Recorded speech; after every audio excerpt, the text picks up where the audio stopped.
Assalamualaikum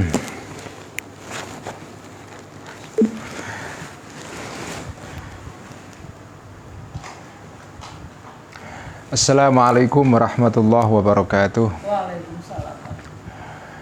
Bismillahirrahmanirrahim. Alhamdulillahirabbil alamin wassalatu wassalamu ala asyrafil mursalin sayyidina wa habibina wa maulana wa qurrati a'yunina Muhammadin wa ala alihi wa ashabihi wa man tabi'ahum bi ihsanin ila yaumiddin.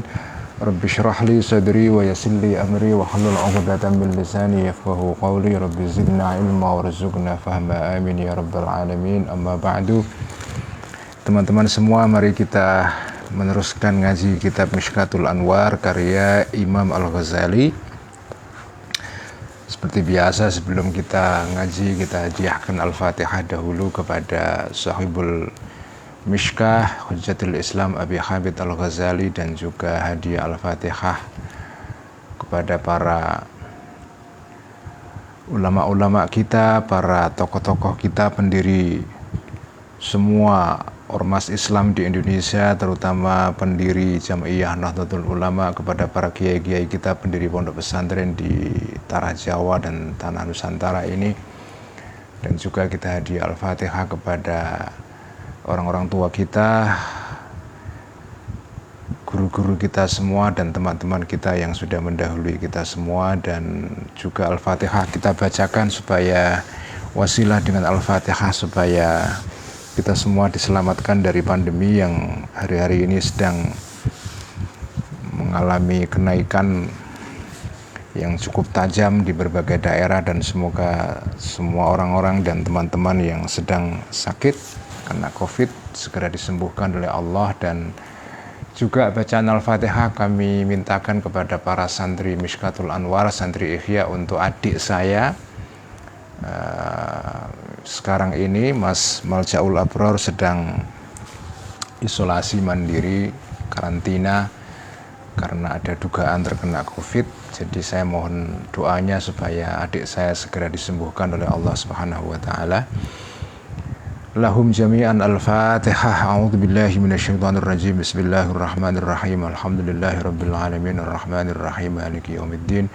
Iyyaka na'budu wa iyyaka nasta'in. Ihdinas siratal mustaqim, siratal ladzina an'amta 'alaihim ghairil maghdubi 'alaihim waladdallin. Amin. Bismillahirrahmanirrahim. Qala al-muallif rahimahullahu ta'ala wa nafa'ana bihi wa bi'ulumihi fid dharain. Amin. Rabbi yassir wa a'in.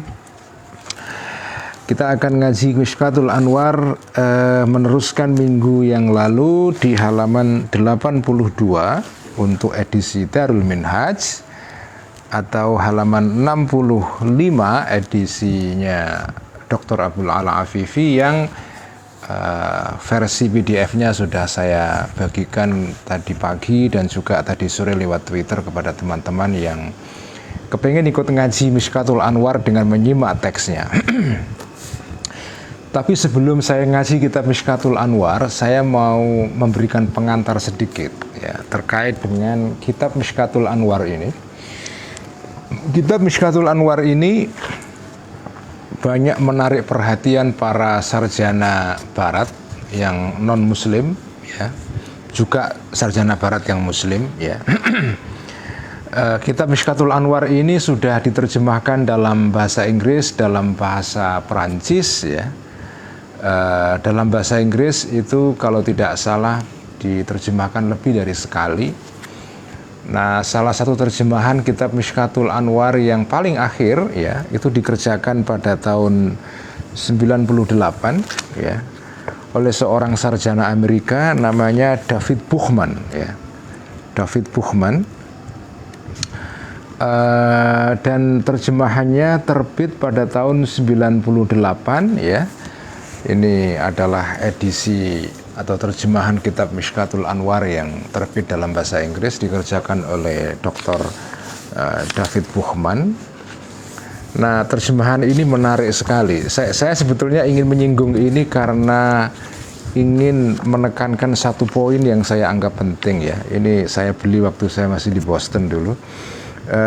David Buchman ini adalah muridnya seorang sarjana barat yang ahli tasawuf ya, dan juga ikut tarekat ya, dan mengajar di New York di NYU, namanya William Chittick.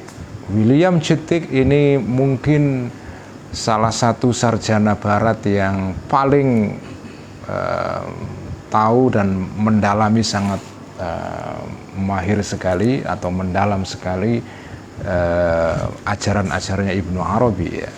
Dan dia dikenal sebagai orang yang termasuk mempopulerkan tasawuf dan sufisme di masyarakat barat, terutama di Amerika.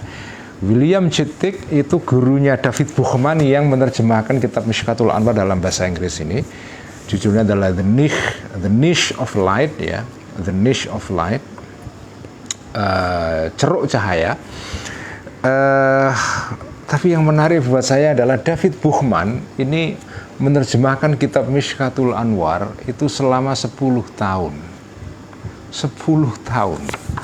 Dalam pengantarnya dia untuk terjemahannya ini ya, dia mengatakan bahwa terjemahan ini adalah hasil dari kerja selama 10 tahun di bawah bimbingan Profesor William Chittick ya, gurunya David Buchman, dan juga di bawah bimbingan Sachiko Murata. Ini kita tahu Sachiko Murata itu juga salah satu sarjana Jepang yang mendalami sekali Ibnu Arabi. Sachiko Murata yang nulis buku tentang The Tao of Islam ya.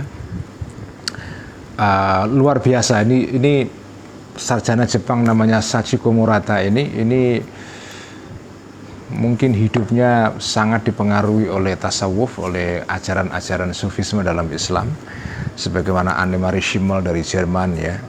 Ini mungkin bisa kita sebut 3 sarjana besar ya, Annemarie Schimmel, William Chittick, kemudian Sachiko Murata.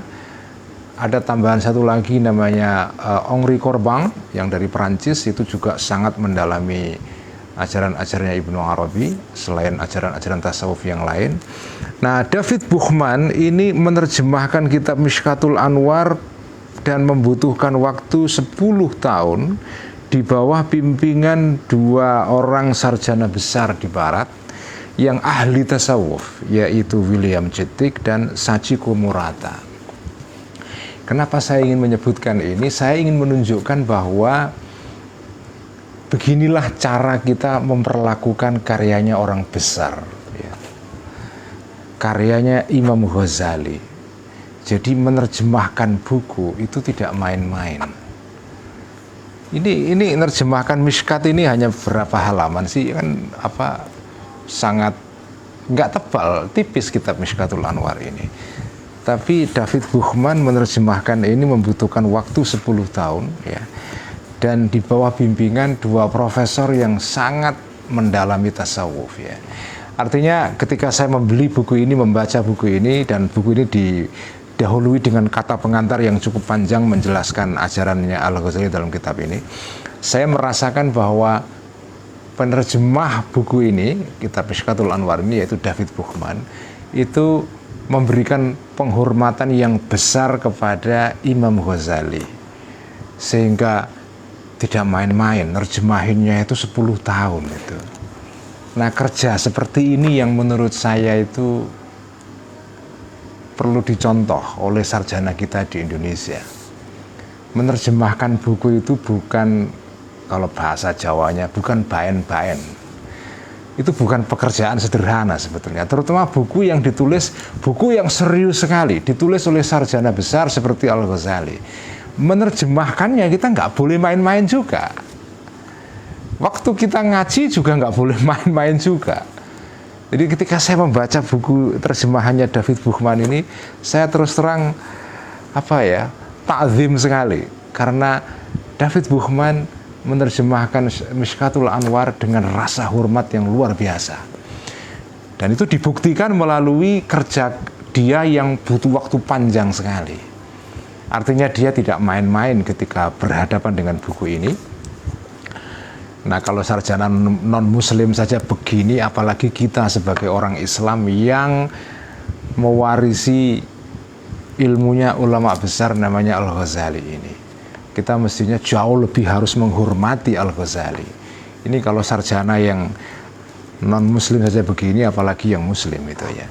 Dan ini sekaligus juga menunjukkan bahwa menerjemahkan kitab, terutama kitabnya orang dahulu, itu tidak main-main, karena ketika mereka mengarang kitab itu butuh waktu lama sekali ya. Lama sekali, jadi tidak main-main, butuh waktu yang panjang sekali, dan revisinya juga berkali-kali ya. Seperti kisahnya Imam Malik ketika mengarang kitab Muwatta, itu revisinya berkali-kali, puluhan kali itu, dan butuh waktu tahunan untuk menyelesaikan satu buku itu, dan hasilnya luar biasa memang. Jadi pengetahuan itu sudah selayaknya dihormati dengan cara dihadapi secara serius, baik yang mengarang, mengaji, mempelajari, menerjemahkan, ataupun yang mengajarkan, harus serius semua. Karena ini ilmu bukan ilmu yang main-main ya. Ini bukan buku kacangan yang bisa ditulis dalam waktu sebulan selesai lalu dijual itu. Enggak. Ini buku kitab Mishkatul Anwar itu hasil perjalanan panjang sekali. Tahunan ya, selama hidupnya Al-Ghazali ya. Kemudian prosesnya panjang, dan ujungnya adalah lahirnya kitab yang dahsyat seperti kitab Mishkatul Anwar atau Ihya Ulumuddin itu. Jadi hormatilah pengetahuan, hormatilah kitab, hormatilah orang yang menulis kitab dengan sungguh-sungguh. Dengan cara apa? Mempelajarinya kita sungguh-sungguh, ketika kita mengajarkannya sungguh-sungguh, ketika kita membaca sungguh-sungguh, ketika kita menerjemahkannya juga sungguh-sungguh ya. Karena inilah ciri khas tradisi keilmuan Islam yang diwariskan oleh para ulama kita sejak dahulu. Dan ketika orang Barat kemudian berhadapan dengan karya seperti ini, juga memperlakukannya tidak main-main. 10 tahun terjemahkan kitab yang tipis seperti ini. Itu saya sendiri aja nggak mampu itu ya. Saya sendiri aja nggak mampu. Jadi malu kadang-kadang saya lihat bagaimana sarjana Barat memperlakukan ilmunya ulama Islam ini ya. Mari kita mulai kembali ngaji kitab Mishkatul Anwar halaman 82 ya. Kita akan membaca pada bagian ini mengenai teorinya atau ajarannya, doktrinnya Imam Ghazali tentang metafor. Karena kita berbicara mengenai perlambang. Bagaimana membuat perlambang itu, bagaimana perlambang itu lahir, dan bagaimana membuatnya, bagaimana proses memasak perlambang itu. Karena manusia itu di dalam berkomunikasi dengan orang lain menggunakan bahasa, dan salah satu elemen di dalam bahasa yang paling penting ya, salah satunya itu adalah perlambang, metafor, majas ya. Pasemon. Jadi orang mengatakan sesuatu tapi dengan menggunakan perlambang, tidak secara langsung. Nah, Allah Subhanahu wa taala karena berbicara kepada manusia yang bahasanya manusia itu seperti itu, bahasa yang punya perlambang di dalamnya, maka Allah juga di dalam Al-Qur'an itu menggunakan banyak perlambang. Wa yadribullahul amtsala linnas. Allah itu menciptakan perlambang-perlambang untuk manusia. Nah, perlambang itu cara membuatnya itu lebih rumit daripada menulis atau memproduksi kalimat yang biasa yang menggunakan bahasa yang tidak perlambang. Yang menggunakan perlambang itu membutuhkan usaha yang ekstra ya. Nah, mari kita baca ya. Al-Qutbul Awwalu. Bismillahirrahmanirrahim. Al-Qutbul Awwalu 82 ya, atau 65 di edisinya Dr. Abdul Ala Afifi. Al-Qutbul Awwalu, kutub yang pertama. Jadi kemarin diterangkan bahwa pembahasan mengenai soal metafor ini akan dimuqaddimai dengan dua pembahasan pokok atau dua kutub ya. Dimulai dengan dua kutub yang membentuk aksis ya, membentuk as gitu ya. Dan as itu merupakan apa ya, pusat segala sesuatu. Jadi sampean tidak akan bisa memahami pembahasan dalam bab kedua ini kalau tidak memahami muqaddimahnya dulu berupa dua kutub ini. Al-Qutbul Awal, kutub yang pertama fi sirrit tamtsili, di dalam menjelaskan mengenai rahasia membuat perlambang atau perlambang ya.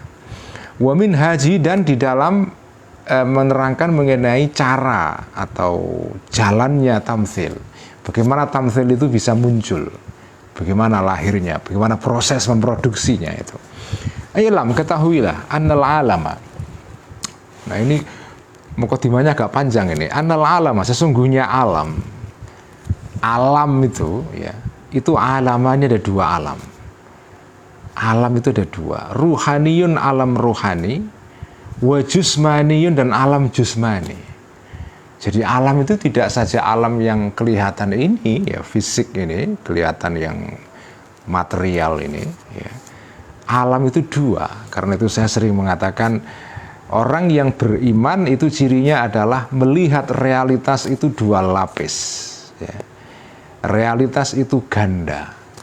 Ada realitas yang tampak, yaitu alam fisik ini, dan ada realitas yang tidak tampak. Wa in syi'ta, dan jika menginginkan engkau, kulta, maka mengatakan engkau, kalau mau menggunakan istilah yang lain, kalau dalam bahasa sekarang, dalam kata lain, ya, in other word, ya, hissiyun, ada alam yang hissi, yang sensual, yang bisa dicerap dengan indera, itu maksudnya sensual, ya. Wa aqliyun, dan bersifat mental, akal, ya, tidak bisa dicerap dengan panca indera kita. Atau dalam kata lain, wa in syi'ta, jika menginginkan engkau, kulta, mengatakan engkau, ulwiyun wa sufliyun, alam atas dan alam bawah. Jadi istilahnya banyak ya. Jadi ada alam ruhani, ada alam jusmani, ada alam hissi, ada alam akli. Hissi itu artinya yang bisa yang kasat mata, wa akli, dan bersifat mental. Ada yang ulwi sufli, ada atas bawah ya. Wal kullu, semua istilah ini mutaqaribun, saling berdekatan. Wa innama yakhtalifu, sesungguhnya berbeda istilah-istilah ini biikhtilafil i'tibarati, dengan perbedaan sudut pandang, perspektif itu i'tibarat ya. Kalau kamu menggunakan perspektif ini maka disebut ruhani jusmani. Kalau menggunakan sudut yang lain kamu sebut hissi akli. Kalau menggunakan sudut yang lain lagi itu disebut dengan ulwi sufli. Jadi barangnya satu, ya. Cuma bisa disebut dengan berbagai nama karena menggunakan berbagai angle yang berbeda. Itulah uniknya realitas itu. Realitas yang satu, kenyataan yang satu, barang yang satu, tapi bisa dideskripsikan, disebutkan dengan berbagai istilah yang berbeda-beda. Ya. Fa idza atabartahuma. Nah, bagaimana perspektifnya? Kan tadi dikatakan perspektifnya beda-beda. Fa idza atabartahuma, maka jika melihat, memandang, membayangkan engkau huma, terhadap dua alam ini, fi anfusima, di dalam dirinya dua alam ini. Kalau dilihat pada dirinya sendiri as such ya, per se ya, dilihat barangnya itu sendiri tanpa melihat kaitannya dengan yang lain-lain, maka kulta, mengatakan engkau namanya jusmaniyun wa ruhaniyun. Jadi alam pada dirinya sendiri ya, itu disebut alam jusmani atau alam ruhani, ada dua jenis. Wa ini atabartahuma, dan jika memandang, membayangkan engkau huma, kepada alam ini, bil idhafati, dalam kaitannya ya, dalam hubungannya, relatif to, tuh kalau menggunakan bahasa Inggris itu ya, relatif to ya, dalam hubungannya ilal aini, kepada mata, al mudrikati lahuma, yang bisa mencerap atau memandang lahuma, kepada dua alam ini. Kalau dua alam ini dihubungkan dalam kaitannya dengan orang yang memandang ya alam itu dari luar ya, maka kulta hissiyun wa aqliyun. Ada alam hissi yang bisa dipandang, bisa diindra, wa aqliyun, dan bersifat mental. Jadi dari sudut alam itu bisa diindra dengan indera kita ya, itu namanya ada alam hissi, ada alam akli. Kalau pada dirinya sendiri tanpa dikaitkan dengan yang lain-lain, ada namanya jusmani, rohani. Wa ini atabartahuma, dan jika membayangkan engkau huma kepada dua alam ini biidhafati ahadihima, dengan mengkaitkan salah satunya ilal akhari kepada yang lain. Kalau di dalam hubungannya satu terhadap yang lain, maka kulta mengatakan ka'ulwiyun wa sufliyun, ada yang atas bawah. Jadi kalau dalam kaitan dengan kalau dua alam ini dipandang dari sudut relasinya satu dengan yang lain, jadi kan alam itu karena dua, jadi karena dua maka posisinya beda, ada yang di atas, ada yang di bawah. Maka disebut alam atas, alam bawah. Bisa juga disebut alam rohani jusmani kalau dipandang pada dirinya sendiri. Atau kalau dipandang dari sudut dia bisa diindera atau tidak diindera, ada alam yang bisa diindera, ada alam yang tidak bisa diindera dengan dengan panca indera kita. Kenapa dia tidak bisa diindera? Karena dia bersifat mental, bersifat intelektual, bersifat akal. Akal itu kan sesuatu yang ada pada pikiran kita, jadi tidak bisa dipandang, itu nggak bisa dilihat itu ya. Wa rubbama samaita, dan mungkin juga menyebut engkau ahaduhuma salah satu dari kedua alam ini, alamul mulki wasyahada, ya.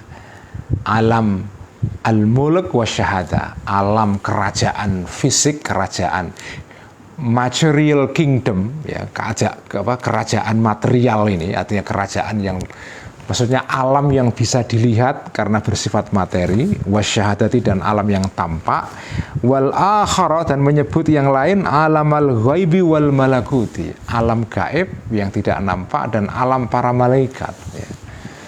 Jadi tapi ini semua istilah beda-beda tapi substansinya sama, ya. Kenyataannya satu tapi bisa disebut dengan berbagai istilah yang berbeda-beda. Nah, di sini kemudian Al-Ghazali memberikan komentar yang menarik. Waman yatlubul haqa'iqa minal alfazi rubbama tahayyara inda kathratil alfazi. Waman, barang siapa yang yatlubu, mencari al-haqa'iqa, kenyataan-kenyataan, minal alfazi, dari istilah-istilah. Kalau sampean itu terpukau kepada istilah dan menganggap istilah itu sumber dari kenyataan, jadi kata itu sebagai sumber dari realitas, ya. Maka rubbama tahayyara, mungkin akan bingung orang ini inda kathratil alfazi, pada saat adanya banyak istilah-istilah yang berbeda-beda itu. Ada jusmani rohani, ada ulwi sufli, ada alam syahada, alamul ghaib, ada alam sufli ulwi. Kok istilahnya banyak? Orang yang menganggap istilah, orang yang mencari hakikat dari kalimat, ya. Orang yang mencari hakikat dari kata-kata, kemudian terpukau kepada kata-kata, lupa kepada substansi, kepada inti masalah. Dia mengira kata yang berbeda itu menunjukkan inti yang berbeda. Orang yang menganggap bahwa setiap kata itu menunjukkan substansi yang berbeda, maka orang ini akan bingung. Kalau istilah banyak, dia mengira barangnya beda-beda, ya. Buku bisa disebut dengan buku, bisa disebut dengan Alkitab dalam bahasa Inggris, ya. Bisa disebut book dalam bahasa Inggris, ya. Bisa disebut livre dalam bahasa Perancis, macam-macam, ya. Buch dalam bahasa Jerman, ya. Orang mengira kok istilahnya beda-beda, jangan-jangan barangnya juga banyak, padahal enggak. Barangnya satu, istilahnya banyak, ya. Istilah banyak tapi substansi sama. Nah, makanya kalau orang terpukau kepada istilah, lupa kepada inti, istilahnya banyak, bingung dia. Makanya jangan bingung. Istilah banyak tapi intinya sama. Karena itu jangan terpukau, jangan tertipu dengan istilah yang banyak. Ini pesan penting ini, ya. Wa takhayyal, dan membayangkan, menghayalkan, mengimajinasikan orang ini kathratal ma'ani, banyaknya makna, banyaknya hakikat, banyaknya substansi. Tetapi waladzi, orang tangkashifu, yang tersingkap, lahu, bagi orang ini, al-haqaiqu, kenyataan-kenyataan yang sejati. Orang kalau sudah sampai kepada inti masalah, orang yang memahami substansi masalah, maka yaj'alul ma'ani, akan menjadikan orang ini al-ma'ani, yang makna-makna, substansi-substansi, aslan, sebagai pokok. Jadi pokoknya itu adalah makna. Sementara wal alfadha, lafal-lafal, istilah-istilah, tabi'an, sebagai makmum, sebagai pengikut, ya. Jadi pokoknya itu makna. Makna itulah yang menjadi fondasi. Istilah itu mengikut, ya. Jadi orang yang mengerti substansi masalah itu menjadikan substansi ini sebagai kaidah dasarnya. Adapun istilah macam-macam dia nggak akan bingung. Dikembalikan kepada substansinya. Tapi kebanyakan orang kan nggak begini. Kebanyakan orang tertipu oleh banyaknya label-label, banyaknya istilah-istilah, banyaknya sampul-sampul, ya, merek-merek, ya, yang beda-beda. Dikira kalau mereknya beda, itu barangnya beda. Padahal ya obat generiknya satu, tapi mereknya bisa banyak, ya. Makanya jangan jadi orang yang mencari hakikat melalui istilah, ya. Carilah hakikat pada dirinya sendiri. Istilah itu mengikut, ya. Wa amrud dha'ifi, dan keadaan orang yang lemah pemahamannya, bil aksi minhu, sebaliknya dari keadaan ini. Kenapa? Karena idhiyat lubu, karena akan mencari, memburu orang yang dhaif ini, al-haqa'iqa, kenyataan-kenyataan, minal alfadhi, dari istilah-istilah. Orang yang lemah pemahamannya, yang tertipu oleh istilah, itu memburu makna, memburu hakikat melalui label-label, melalui merek-merek itu. Yang penting merek, substansi nggak penting. Ya, kita hidup di zaman merek akhir-akhir ini, ya. Peradaban kapitalisme mutakhir ini kan peradaban yang ditandai dengan banjir merek-merek, ya. Barang sama, merek beda, harganya beda. Padahal ya barangnya ya kira-kira sama kualitasnya, ya. Tapi ya saya juga sering begitu, tertipu, atau ya nggak tertipu, ya memang kita kepingin ngejreng atau kepingin keren karena ada mereknya itu. Kalau nggak ada mereknya kayaknya kurang eksis gitu kan. Nah, itu kalau menurut Al-Ghazali, orang seperti ini adalah ad-dhaif, ya. Orang yang pemahamannya lemah, ya. Yang pemahamannya itu kuat, memahami substansi, nggak penting itu merek itu. Nah, ada ayatnya di Quran ini, ya, wa ilal fariqain, dan kepada dua kelompok ini, orang yang pemahamannya kuat dan orang yang pemahamannya lemah ini, al-isyaratu, isyarah, biqaulihi, dengan firman-Nya Allah Ta'ala, afaman yamshi mukibban ala wajhihi ahda amman yamshi sawiyan ala siratim mustaqim. Ini ayat yang terkenal dalam surat Al-Mulk, ya. Afaman yamshi mukibban, apakah orang yang berjalan mukibban, mukibban itu berdiri atau tengkurap, ala wajhi, atas kepalanya orang ini, wajahnya maksudnya kepalanya orang ini. Orang yang jalannya sungsang, kakinya di atas, kepalanya di bawah. Kayak orang yoga itu. Kalau yoga itu bukan jalan, yoga memang latihan. Jadi orang yang posisinya terbalik secara fisik itu, kaki di atas. Ada orang yang jalannya itu terbalik, kaki di atas, kepala di bawah. Orang seperti ini, apakah ahza, lebih masuk akal, lebih dapat petunjuk, ya, lebih make sense, ya, masuk akal, atau amman yamshi, atau orang yang jalan, orang ini sawiyan, jejak, ya, lurus, berdiri tegak, ala siratin mustaqimin, di atas jalan yang lurus, ya. Kalau ada orang jalan sungsang dengan orang yang jalannya itu lurus, tegak lurus, mengikuti jalan yang lempang, itu mana yang masuk akal di antara dua orang ini? Ya jelas ya, kalau ada orang kok jalan sungsang itu ya aneh, kecuali kalau main sirkus ya. Tapi kalau nggak main sirkus, keadaan normal kok jalan kok sungsang itu. Nah, orang yang tertipu dengan merek, lupa substansi, itu seperti orang jalan sungsang. Ya. Sungsang itu.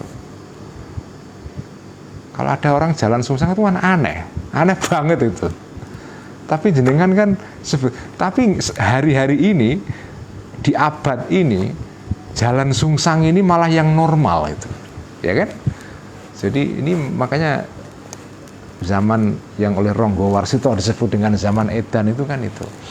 Orang yang waras itu malah nampak sakit, yang waras kelihatan sakit. Orang yang waras itu kelihatan aneh.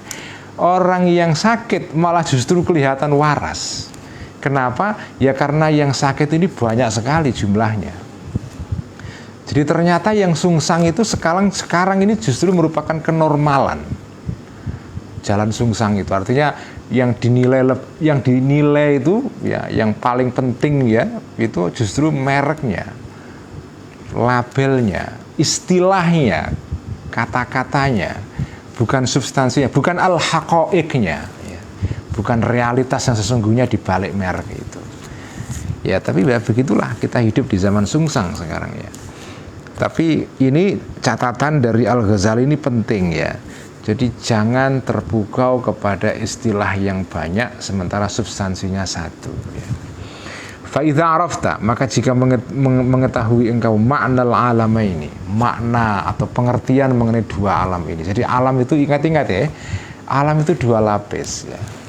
Ini berbeda dengan pandangan orang yang materialistik ya. Orang yang berpandangan atau apa ya, pandangan dunianya atau ideologinya ya, falsafah hidupnya itu materialistik ya.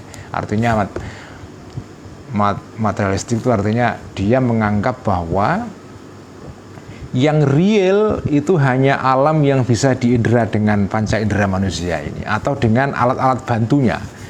Jadi kalaupun tidak bisa diindera dengan indera, panca indera ini, atau diindera melalui alat-alat bantu seperti teleskop untuk mengindera objek-objek yang jauh dari bumi kita ini, atau untuk melihat, mengindera objek yang kecil, yang super mikro menggunakan mikroskop atau alat-alat yang lain ya. Nah, pokoknya sesuatu yang tidak bisa diindera dengan panca indera ataupun alat-alat bantunya, maka itu nggak ada. Ya. Sesuatu itu tidak ada. Yang ada hanya sesuatu yang bisa diindera, sesuatu yang bersifat material. Nah, orang yang pandangannya seperti ini, itulah orang yang materialistik, ya tentu nggak percaya. Alam itu satu dimensi saja, yaitu alam material. Tetapi orang yang beriman, ya, alladzina yu'minuna bil ghaibi, orang yang beriman cirinya adalah dia memandang realitas ini, itu realitas yang berdimensi ganda. Ada yang nampak, ada yang tidak nampak. Yang tidak nampak, ya, yang tidak nampak itu jauh lebih penting daripada yang nampak. Nah, kembali lagi, orang yang jalannya sungsang, yang berpikirnya itu sungsang, menganggap yang paling penting yang nampak. Yang tidak nampak disepelekan. Disepelekan itu. Nah, makanya jangan jalan sungsang ya. Kalau kita bisa, kalau bisa ya kita jalannya normal ya, kaki di bawah, kepala di atas ya. Nah, kalau kamu sudah mengerti tentang pengertian ini bahwa alam itu dua lapis, maka fa'lam, ketahuilah annal alama. Sesungguhnya alam al-malakuti yang bersifat malakut, bersifat malaikat ya, itu adalah alamu ghaibin, alam gaib, alam yang tidak nampak, yang invisible ya, tidak kelihatan gitu. Kenapa disebut alam gaib, alamul ghaib ya? Idhuwa, karena dia ini ghaibun, tidak nampak, anil aktsarina, dari sebagian besar orang. Jadi bukan semuanya ya. Sebagian besar manusia itu tidak bisa melihat alam gaib ini. Karena ada juga manusia yang mampu melihat, yang diberikan karunia Allah berupa kemampuan bisa menembus alam materi, sampai dia bisa mencerap ya, mengindra alam yang imaterial. Itu bisa ya. Tapi ini tidak semua orang ya.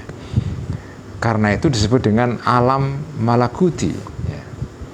Wal alam al khissiyah, dan alam yang bersifat khissi, yang bersifat indrawi ya, yang bersifat kodrati, yang bersifat fisikal ya, itu adalah alam musyahadatin, alam yang nampak ya. Kenapa? Karena idhyashhaduhu, karena bisa menyaksikan kepada alam ini al-kafatu, semua orang. Jadi kalau alam gaib itu hanya bisa dilihat oleh segelintir orang. Kalau alam khissi, alam material, itu semua orang bisa lihat. Karena Allah memberi, kecuali kalau dia orang yang tidak punya yang tuna indera ya. Kecuali, tapi kalau orang inderanya normal, maka semuanya itu bisa mengindera alam yang satu ini. Itulah karena itu disebut sebagai alamus syahadah atau al-alamul khissi. Nah, tetapi, ini punchline-nya, ini inti pembicaraannya. Wal alamul khissiyyu marqatun ilal aqli. Kalau bahasa pondoknya, inilah namanya mahallus syahidnya. Ya. Kalau bahasa media sekarang, inilah punchline-nya. Punchline itu adalah bagian dari kalimat yang nonjok. Ya. Yang wartawan tuh suka sekali kalau ada orang diwawancarai terus punya punchline. Ada satu yang quotable, yang bisa di-quote, bisa dikutip ya. Malah kalau perlu jadikan judul berita itu, kepala berita. Itu namanya punchline. Kalau bahasa santrinya mahallus syahid. Ya. Mahallus syahid. Nah, ini mahallus syahidnya. Wal alamul khissiyyu. Alam yang bersifat indrawi itu marqatun. Itu adalah tangga ilal aqli, kepada alam yang bersifat mental. Jadi jenengan tidak bisa menuju kepada alam gaib kalau tidak tawassul dulu, wasilah dulu, perantaraan dulu dengan alam yang bersifat material. Jadi alam material itu penting ya. Yang disebut dengan pengetahuan, sains itu penting sekali.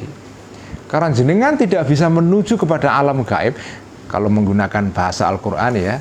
Kan orang beriman itu didefinisikan dalam ayat pertama atau ayat-ayat awal dalam surah Al-Baqarah ya. Alif lam mim dzalikal kitabul la raiba fi ya. Hudal lil muttaqin. Orang-orang yang takwa kepada Allah itu cirinya adalah alladzina yu'minuna bil ghaibi. Orang-orang yang beriman dengan alam gaib. Nah, jenengan itu tidak bisa sampai ke alam sana kalau tidak dimulai dulu dengan alam yang kelihatan ini. Karena al-alamul khissiyyu marqatun ilal aqli.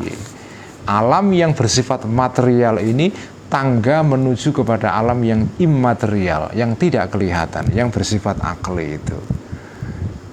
Dunia itu sarana menuju akhirat. Yu'minuna bil ghaibi tidak bisa dicapai kalau jenengan tidak belajar alam khissi ini. Itulah kenapa kalau jenengan belajar filsafat Islam ya, filsafat Islam itu selalu urut-urutannya itu.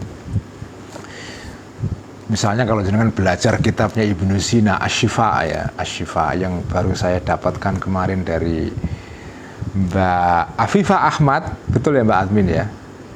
Mbak Afifah Ahmad yang di Iran itu ya.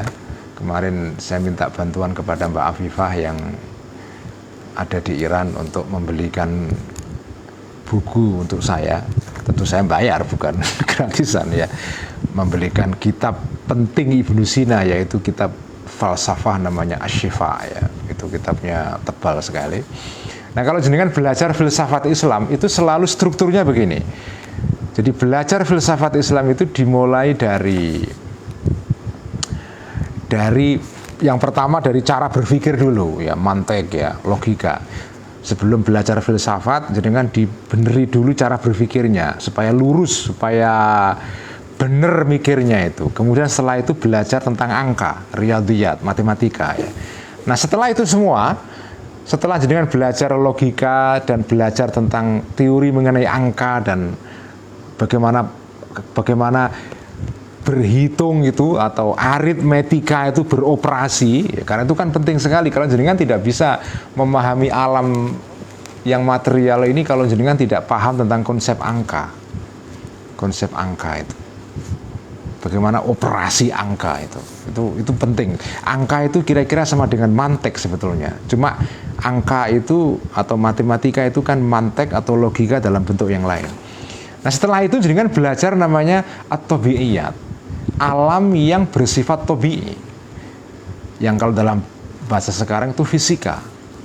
Jadi dengan belajar fisika ya, tentang alam raya ini, tentang alam yang lahir ini, baru setelah itu jenengan belajar bagian dalam filsafat yang sangat penting sekali, yang itu diajarkan sejak zaman Yunani, terutama yang mengikuti ajarannya Plato dan Aristoteles ya, terutama yang kemudian diwariskan kepada para filosof muslim, yaitu belajar filsafat itu dimulai dari at-tabi'iyat, sesuatu yang bersifat fisikal, alam indrawi ini, dengan belajar tentang benda-benda yang kelihatan ini, atau fisika, biologi, kimia dan segala macam, itu namanya at-tabi'iyat.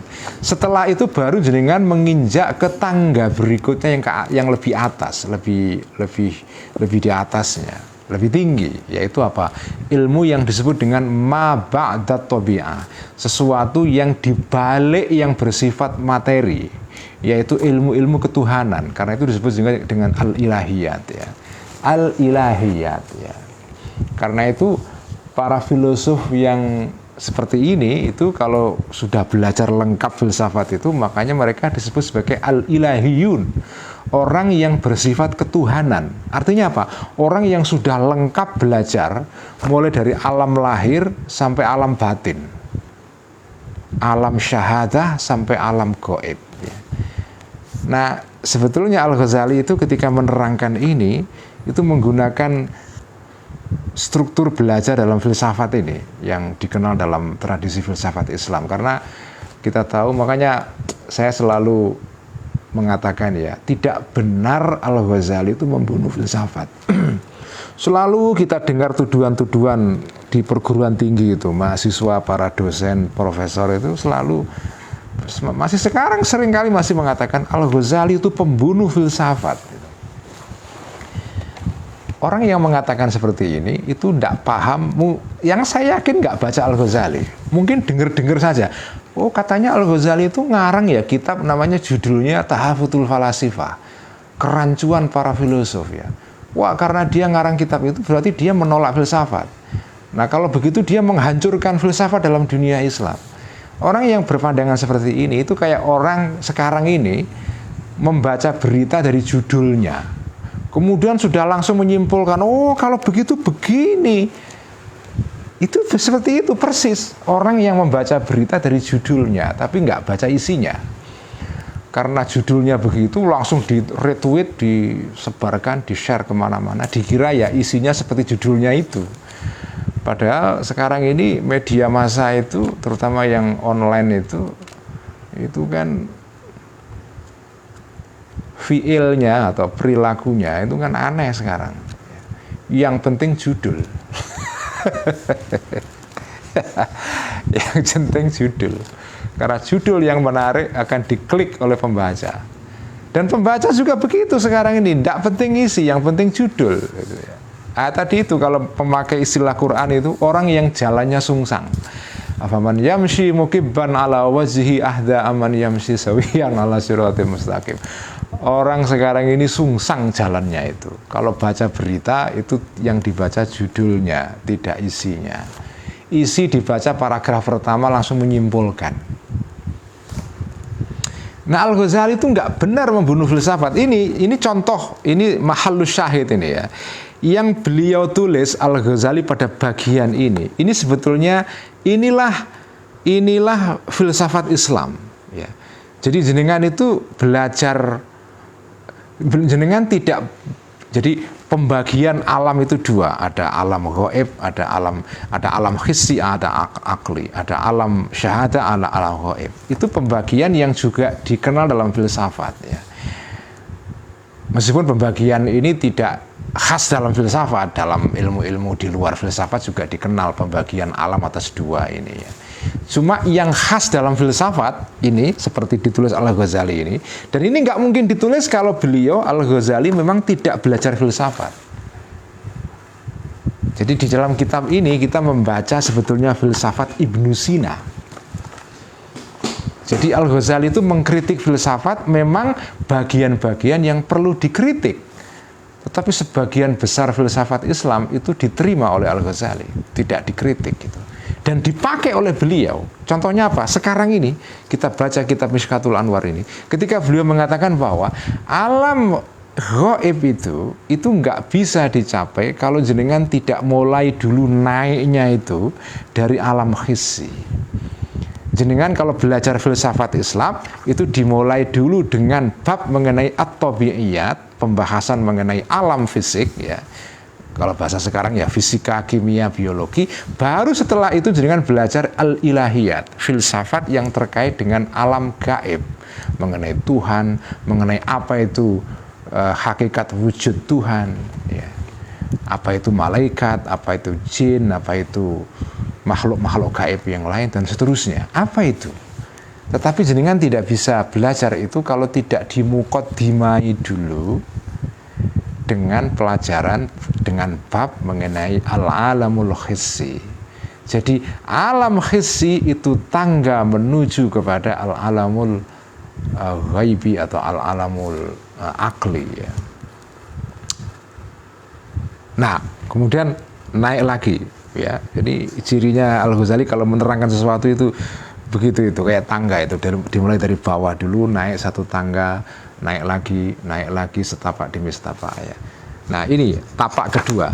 Falau lam yakun bainahuma ittisalun wa munasabatun lan sadda tariqut taraqqi ilaihi.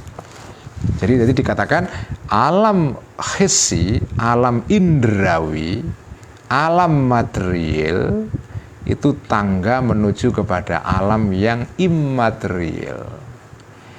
Dunia itu tangga menuju kepada akhirat. Alamul syahadah itu tangga menuju kepada alamul malakut. Nah, dua alam ini yang satu menjadi tangga menuju kepada yang lainnya itu tidak bisa terjadi begitu kalau tidak ada hubungan antara keduanya. Karena jenengan bisa naik ke jadi jenengan itu bisa naik dari satu level ke level berikutnya. Karena level yang berikutnya masih berkaitan dengan level sebelumnya. Kalau bahasa orang-orang kampusan itu karena linearitas. Linier itu hanya nyambung. Linier itu nyambung. Karena kalau nggak nyambung nggak bisa naik ya. Jenengan bisa naik karena nyambung. Dua hal itu nyambung. Nah ini maksudnya. Falau lam yakun, maka jika tidak ada bainahuma di antara dua alam ini, yaitu alam hissi dan alam akli, alam asyahadah dengan alamul ghaib ya, ittisalun ada hubungan, wa munasabatun dan kemiripan ya, relasi, hubungan, maka lansadda, maka tertutuplah tariqut taraqqi, jalan naik ilahi kepada alam akli ini. Kenapa kita bisa sampai akhirat? Karena dunia dan akhirat itu berkaitan. Kenapa sampai bisa sampai kepada alamul ghaib? Karena ada hubungan antara alamul syahadah dengan alamul ghaib. Kenapa manusia bisa sampai kepada Tuhan? Kenapa manusia suluk jalan bisa sampai kepada Allah kalau mau ya? Karena ada hubungan antara manusia dengan Allah. Karena kalau nggak ada hubungan, nggak ada jalannya. Ya. Jadi jenengan itu bisa naik, bisa jalan dari satu tempat ke tempat yang lain karena dua tempat ini dihubungkan dengan sesuatu, yaitu dengan jalur. Ya.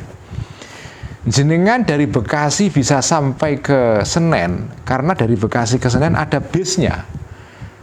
Tapi bukan hanya bis saja, ada jalannya. Ya kalau nggak ada jalannya nggak bisa dari Bekasi ke Senen. Jadi jenengan itu bisa jalan suluk kepada Allah karena ada jalan menuju Allah. Kalau nggak ada jalannya, kalau insaddat thoriq, kalau jalannya tertutup, jalannya verboden, ya nggak bisa sampai. Itulah kenapa kita bisa menuju kepada alam akli dari alam hissi ini, karena dua alam ini itu alam yang saling berkorelasi. Jadi alam itu ada dua lapis, yang satu lapis itu berhubungan dengan lapis berikutnya, berkorelasi. Karena itu jenengan bisa naik dari satu level ke level berikutnya. Nah, karena itu walau ta'adzar, jika sulit dzalika, naik ini, kalau naik itu tidak mungkin, ya, atau naik hubungan itu tidak mungkin, sulit, ya, maka la ta'adzar, maka akan jadi sulit juga as-safaru. Kalau jenengan tidak bisa naik dari alam hissi ke alam akli, maka kesimpulannya la ta'adzar, maka akan sulit as-safaru, jalan, suluk, berjalan menuju ila hadratir rububiyati, kepada keharibaan ketuhanan, kehadiran ketuhanan, divine presence, ya. Kalau jenengan tidak bisa naik dari alam hissi ke alam akli, ya susah suluk dari alam gaib, alam syahadah kepada alam gaib, dari alam dunia ke alam akhirat, susah menuju kepada Allah.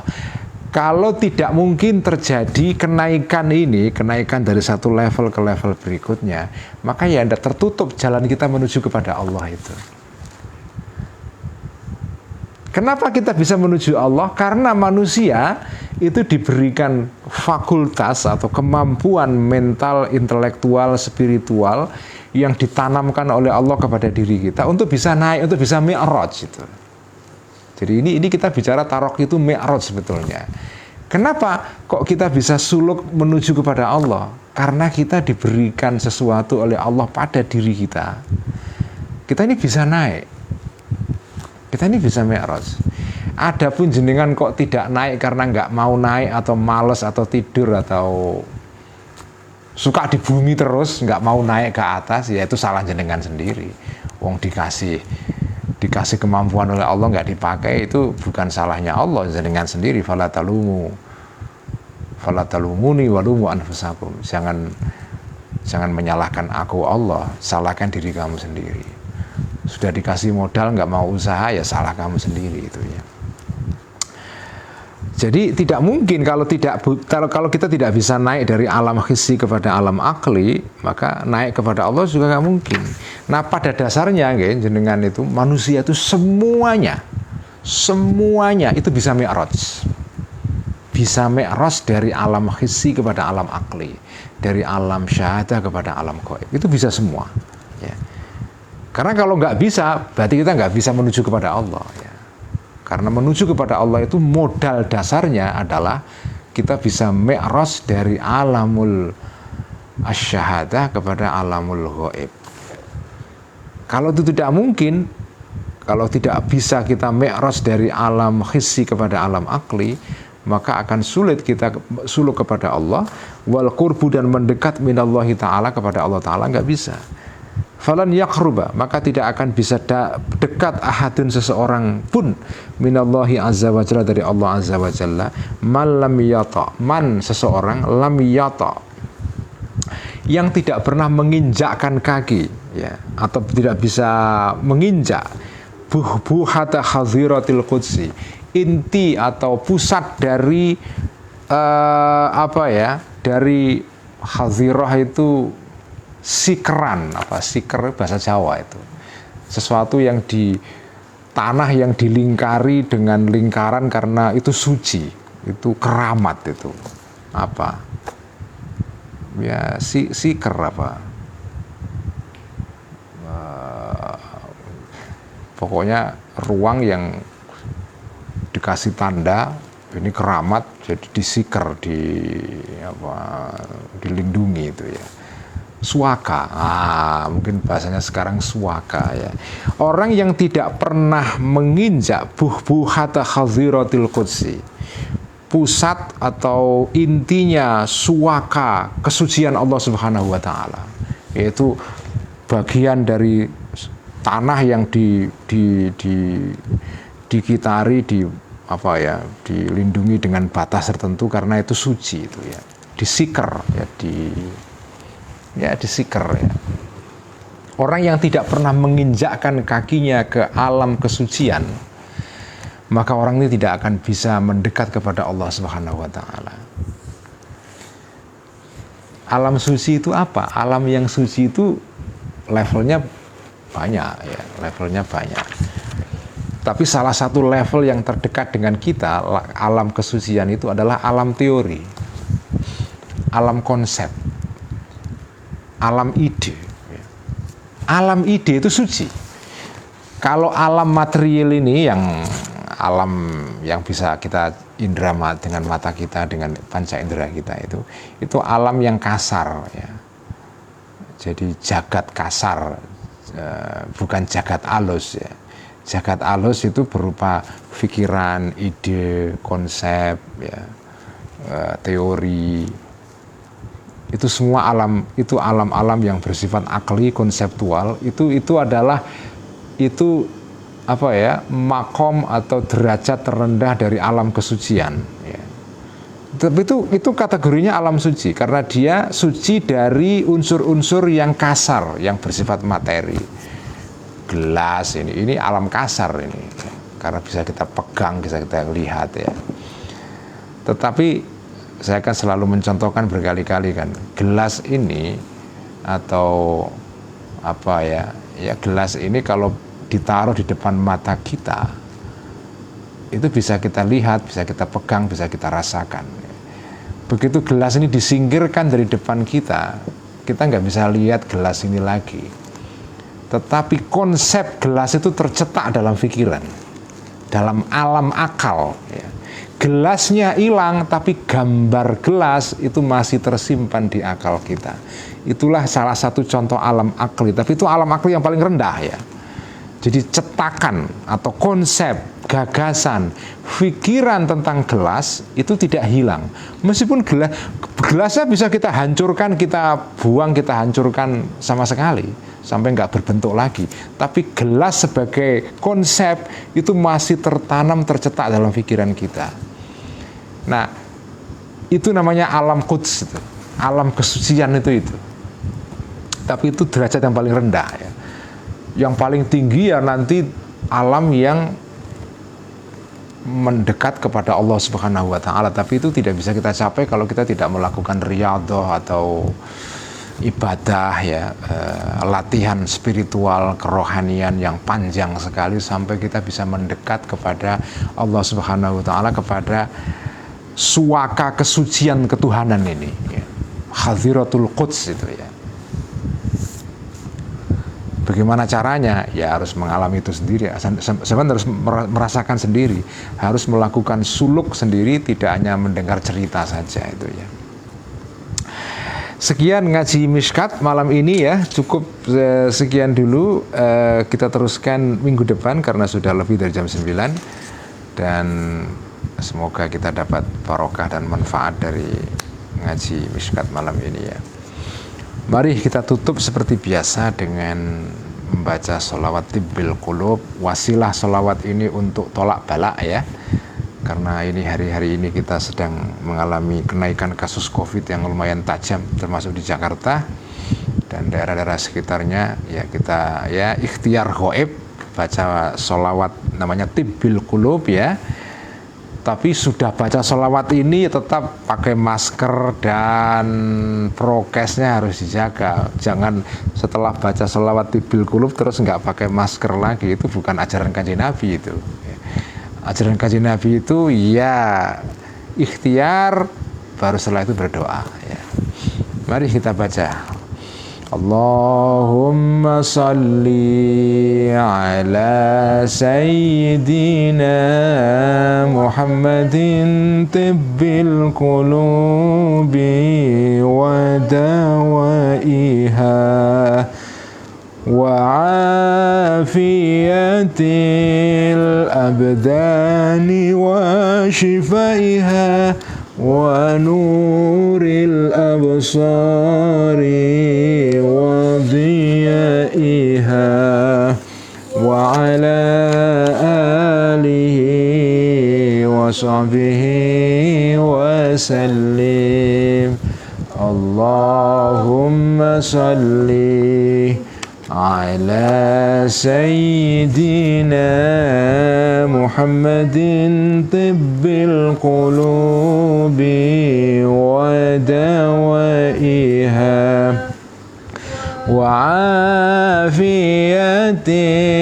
الأبدان وشفائها ونور الأبصار وضيائها وعلى آله وصحبه وسلم.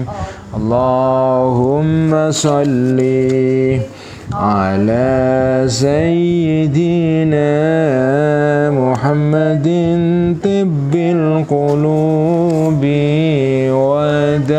ودوائها وعافية الأبدان وشفائها ونور الأبصار وضيائها وعلى آله وصحبه wasallim. Sekian, wassalamualaikum warahmatullahi wabarakatuh.